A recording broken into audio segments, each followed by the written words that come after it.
How's it going, people? For today's video, we're going to take a closer look at the new Survive the Horde mode. I'm going to be sharing some tips in regards to different hero loadouts you can use, as well as the traps you should use. I'm also going to show the rewards, as well as some other tips. But first I want to show you what to expect when it comes to each wave.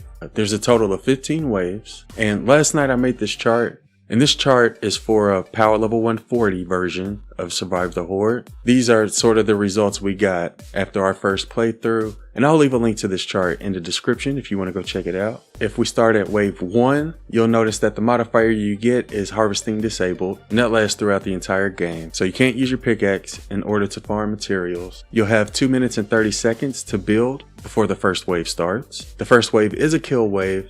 The enemy types that I saw were Husk and Pitchers, and their power level was 152. So that's sort of how you read the chart. I'm going to go ahead and go through the rest of it while showing examples. For wave 2, we had Metal Corrosion. Speaking of which, since there is Metal Corrosion, you may want to use both brick and metal.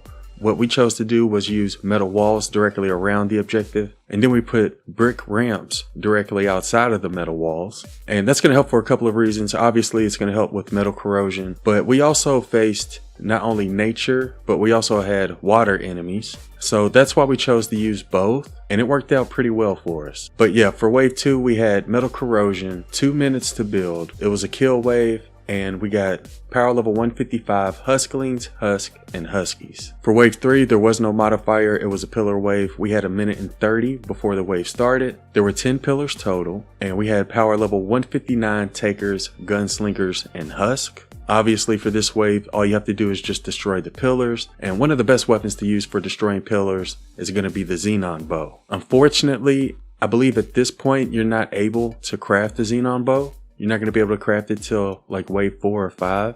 So you may want to have 2 or 3 people running around looking for those pillars while one stays back and defends. Because the quicker you take out those pillars, the quicker the wave is over. Or if you have traps up, you can all go running around looking for pillars. And before we move on to wave 4, I should point out that the first 3 waves are all going to be at the same place. No matter where you start, you could start at any of the 3 bases, but wherever you start, you're going to stay there for the first 3 waves. For wave 4, we had the Healing Death Burst modifier, and we had 2 minutes and 30 seconds to build. It was a kill wave, and we had power level 163 Bees, Husk, Huskies, Riot Huskies, and Takers. And again, this is going to be the wave where you may or may not be able to craft a Xenon bow.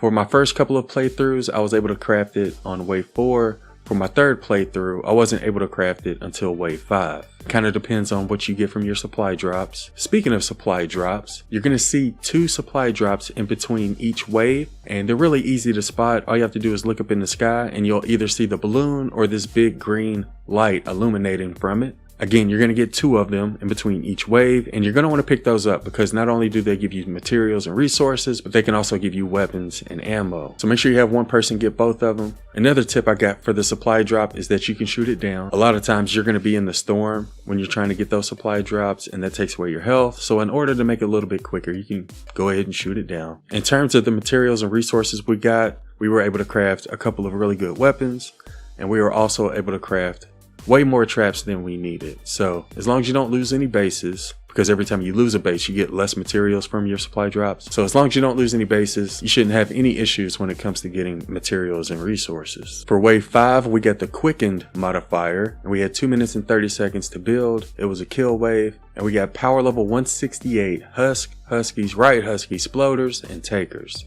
So this may be where you want to start putting down some anti-air traps for the Sploders. For wave 6, we had another pillar wave, and we had 2 minutes and 30 seconds before the wave started. We had a total of 13 pillars this time, and we had power level 171 Husk, Huskies, and Takers. For wave 7, we had the Life Leech modifier, and we had 2 minutes and 30 seconds to build. It was a kill wave, and we had power level 176 Blasters, Flingers, Gunslingers, Husk, Lobbers, and Takers. We had the Enraged modifier for wave 8. We also had 2.5 minutes before the wave started.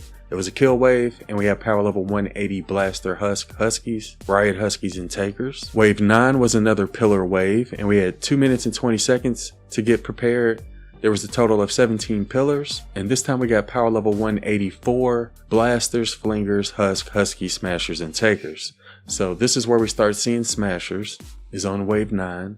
For wave 10, we had exploding death burst and quicken modifiers with 2 minutes and 10 seconds to build. It was a kill wave, and we had power level 187 blasters, elemental husk. So this is where we first started seeing elemental husk. We also had flingers, gunslingers, shielders, smashers, and takers. Wave 11 was another pillar wave. We had 2 minutes and 10 seconds to build and 22 pillars total. For this one, we had blasters, husk, husky riot huskies, and smashers and takers at power level 192. At wave 12, we had metal corrosion with 2 minutes and 10 seconds to build. It was a kill wave, and we had power level 195, blasters, elemental husk, flingers, huskies, gunslingers, nurses, smashers, and takers. Wave 13 was a pillar wave, and we had 2 minutes to build. There were 28 pillars total, and we had power level 199 husk, gunslingers, and takers. But like I said earlier, when it comes to those pillars, as long as everybody has a xenon bow, you'll be able to destroy them pretty quickly. So yeah, the pillar waves are probably the easiest waves. For wave 14, we had the frenzy death burst modifier with 2 minutes to build. It was a kill wave, and we had power level 202 blasters, elemental husk flingers, husklings, shielders, and smashers. And for wave 15, we had the smoke screen and exploding death bomb modifier. So ranged weapons aren't going to deal as much damage on wave 15. We only had 1 minute and 40 seconds to build, and it's a kill wave. And with this one, you're going to get one mini boss at the very start of the wave. He doesn't have any modifiers, and he's pretty easy to kill. We also got power level 211 blasters, flingers, husk, huskies, smashers, takers. But this was mainly a smasher wave. You're going to see smashers more than anything else. So what I would recommend doing for this part is using a discharger. I know it uses a lot of ammo, but if you've been using a xenon bow for every wave up to this point, you're going to have plenty of ammo left over for this last wave. And the discharger is going to destroy any smasher that gets close to your base. When we used it, I don't even think they destroyed any structures around our base. So that's what I would recommend doing. I'm also going to show some loadouts and traps you should use to help out with that. But wave 15 was definitely the hardest one. I would strongly recommend using a plasmatic discharger for it. I'm not sure if the lower power levels look anything similar to this, but that's what you can expect to see for a power level 140 Survive the Horde. Next up, we're going to take a look at loadouts, and I got 6 different loadouts for you. And this first one we're going to take a look at is one of the ones I recommend the most. It's the one where we have Dragon Scorch as our commander with Blakebeard Stash. And the reason you want to use Blakebeard Stash is because, for one, it gives you good power level melee weapons in the first few waves before you can craft your xenon bow. It also gives you coconuts, so if you have to run out into the storm to get supply drops and your health is low, you can heal yourself that way. And you also get a load of cannonballs, which you can use later on the smasher wave. Another reason I like Blakebeard Stash is because you can drop peg legs, coconuts, and cannonballs to your teammates. So if you have a constructor who's not using Blakebeard, you can drop them some coconuts and they don't have to waste their gadget on Adrenaline Rush. So yeah, I would strongly recommend using Blakebeard Stash with Dragon Scorch. For our support team, we have Willow, Blakebeard, Snuggle Specialist Sarah, Privateer Hype, and Crossbones Barrett. Again, we're using turrets. I also use the slow field just for wave 15 to slow down the smashers. Again, you can't self-revive and Survive the Horde. You need your teammates to pick you up. So I kind of felt like the banner's not as useful as it normally is. Don't really need teleporter as long as you're using launch pads. And I feel like you don't really need supply drop either. As long as you're getting the supply drops in between the waves, you should have plenty of ammo and plenty of materials. So that's why I ended up using the turret and the slow field. Another really good loadout you can use is Stoneheart Farah. Again, you're going to be crafting xenon bows by either wave 4 or 5. With her, we're also using Blakebeard Stash, so you're going to get peg legs in the first 4 waves. You're also going to get coconuts, cannonballs. For our support team, we have Rabbit Raider Jonesy, Redline Ramirez, Crossbones Barrett, Blakebeard, and Privateer Hype. Not only can you use Stoneheart Farah with this loadout, but you can also use Sub-Zero Zenith. This is another really solid loadout I would recommend. And this is a really good one to use, especially for that wave 15 when you have a lot of smashers spawning in. You can just freeze them, and that's going to give you and your teammates more time to kill them before they deal damage to your base. So yeah, you could either use Sub-Zero Zenith or Stoneheart Farah with this loadout. I would also strongly recommend you have at least one person using a constructor, and the constructor that we had in our party was using Base Kyle with supercharged traps. The reason we use supercharged instead of recycling because we got more than enough materials from our supply drops, so you don't really need to use recycling. And for our support team, we have Thunder Thor, Power Base Penny, Mega Base Kyle, Electro Pulse Penny, and Ice King. I know there's really no way you can heal yourself with this loadout, so I guess you could also use Ward and Kyle if you want to try to keep your health up. Obviously you can also use healing pads, but since we had somebody with Blakebeard's stash, we didn't really need it, so this was the loadout that they used. During another playthrough, we had one person using this loadout and we had another person using the Ice King. So if you don't have somebody using Sub-Zero Zenith, you can have two constructors, one being base Kyle, the other being the Ice King. And this is also going to help with wave 15, which is the hardest wave, because it's going to freeze smashers whenever they get close to your base, and that's going to give you and your teammates more time to kill them before they damage your base. So we were able to beat it with two constructors. And the last loadout that I tried was the Teddy loadout. And for this one we used Jingle Jess as our commander with the Happy Holidays team perk. And for our support team we have Ventura Ramirez, Trailblazer Quinn, Gumshoe, Fragment Flurry Jess, and Jilly Teacup. That's pretty good when it comes to saving up on ammo, because you'll be able to get a lot of kills using your abilities and your turrets. We were able to beat it pretty easily using those loadouts, so those are some of the ones that I would recommend. Like I said, when it comes to weapons, you can use the Xenon bow. You should be able to craft it by wave 4 or 5. And the reason you want to use this is because not only is it good at getting kills, so it's going to be good on kill waves, it's also really good when it comes to destroying pillars, and it doesn't use a whole lot of ammo. So that's why I would recommend using the Xenon bow.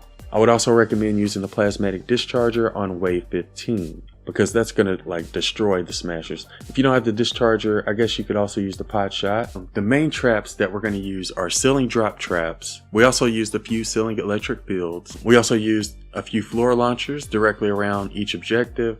We mainly use the wall darts when it comes to wall traps, and for floor traps we use tar pits. You could also use floor freeze traps, but it felt like tar pits were better, especially when it comes to wave 15, because they stop the smashers whenever they charge over them. So I feel like the three best traps are tar pits, wall darts, and ceiling drop traps, because they sort of push the husk back. As long as you place them down the right way, every time it hits them, it'll push them back, and that gives you and your teammates more time to kill them. But we did also use ceiling electric field traps around the objective. We also use anti-airs as well. You're gonna need those for the sploders and flingers. And when it comes to floor traps, we mainly use tar pits, and we also use some healing pads. When it comes to our build, I'm gonna go ahead and show a little gameplay that shows what it looks like. It's basically a retrieve the data type of build. We have 4 metal walls directly around the objective with wall darts on them. We had 4 brick ramps directly outside of those with floor launchers underneath them, and then we put 2 walls in each corner and put wall darts on those. And I think we ended up adding like 2 more walls even further than that with more wall darts on those, and then we pretty much just spammed tar pits everywhere outside of that. And we also spammed ceiling drop traps everywhere above it. We also put a couple ceiling electric fields around the objective to help us kill the husk. So that's sort of how we built around each of the bases, and we had no issues even when it comes to wave 15 when we used this build. If y'all like me to go into more detail or like build it, let me know in the comments and I'll do that in a future video. But just wanted to give y'all a general idea of how we built ours. I know in the home base status report they only showed us 2 weekly challenges. One begins tonight, the second one begins on May 10th, but according to Archer it looks like there's going to be a total of 8 weeks of weekly challenges, and I'm expecting those to have like different modifiers. We'll take a look at those whenever they get here. If you complete wave 15 3 times on any power level, you'll get the tier 1 through 3 banner, and if you complete power level 140, you'll get the map bonus banner, and you'll get the husk spray when you complete wave 15 of Melee Mayhem, which is the weekly challenge we get next week on May 10th. So that's how you get the husk spray. And when it comes to the tombstone spray, he said it's not in the files yet, so we'll probably get it at a later week. He also showed us the amount of Battlepass XP you get from each of the waves, and I'm assuming it doesn't matter what the power level is. For wave 1 you get 7,500, and it looks like it moves up incrementally all the way to wave 15 where you'll get 152,000. If you're able to keep all 3 bases alive, you'll get 18,000 more Battlepass XP, and if you're able to successfully complete it, you'll get another 12,000 Battlepass XP. So with that being said, we were able to reach the cap after 2 successful attempts. But yeah, that's how much Battlepass XP you get from the new Survive the Horde mode.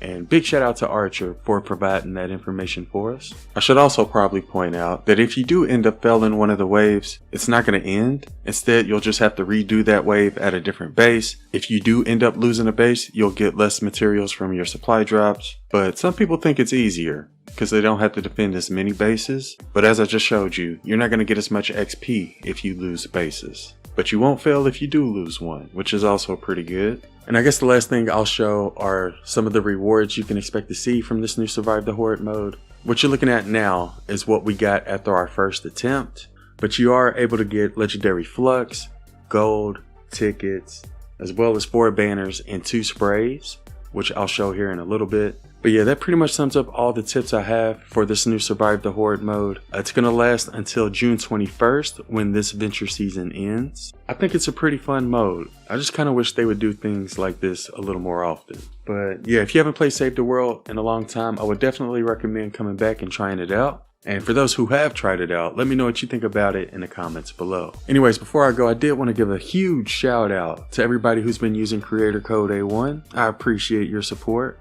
Anyways, I hope y'all have a wonderful day, and thanks for watching.